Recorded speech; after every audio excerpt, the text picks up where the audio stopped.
हनुमान जी की परिक्रमा, भैरव की परिक्रमा, शंकर भगवान की परिक्रमा, शिव जी के जितने रुद्र अवतार हैं, शंकर भगवान के जितने अंश अवतार हैं, इन सब की परिक्रमा का भाव 3 परिक्रमा का। कितनी परिक्रमा? 3। काल भैरव, भैरव की परिक्रमा कितनी होती है? जम के बोलो। 3। हनुमान जी की परिक्रमा कितनी होती है?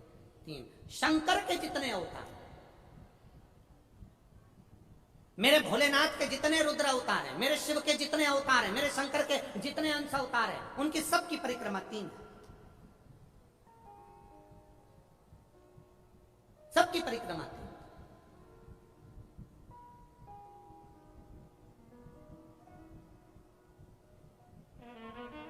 शिव परिक्रमा का भी भाव है, 3 परिक्रमा शंकर की भी है, पर पूरी नहीं।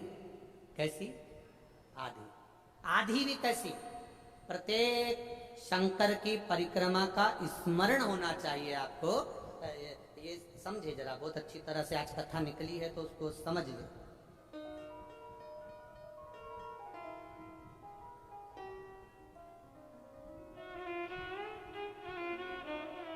जैसे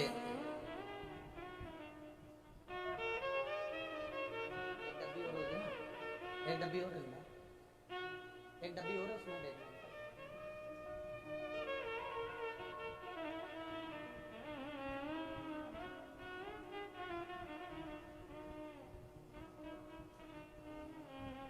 जैसे ये शिवलिंग है, बहुत सावधानी से समझना, सावन का महीना है, बहुत प्रेम से समझिएगा। शिव की आधी परिक्रमा जब हम करते हैं, उस परिक्रमा का फल हमें बाबा कब प्रदान करते हैं, वो समझने वाला विषय। ठीक है? ये शिवलिंग, ये जलाधारी, ये भगवान के चरणारविंद जहाँ गणेश, कार्तिकेय, अशोक सुंदरी है, उस स्थान का। अब मंदिर के बीच में गर्भगृह में ये शिवलिंग रखा है। हम जब परिक्रमा चालू करते हैं तो यहाँ से यूं गए और यहीं से हम वापिस आ गए, वापिस हम यहीं से आ गए। शंकर की परिक्रमा पूर्ण कब मानी गई? आधी परिक्रमा को पूर्ण कब कहा गया? शिव की परिक्रमा को हम पूर्ण कैसे मान सकते हैं? हम कहते हैं, हमारे शास्त्र कहते हैं कि शंकर की 3 परिक्रमा करो, या भगवान की 3 परिक्रमा करो, या देवता की 3 परिक्रमा करो। परिक्रमा का फल कब मिलता? परिक्रमा का अंश फल कब मिलता? शिवलिंग जलाधारी मंदिर के बीचों बीच।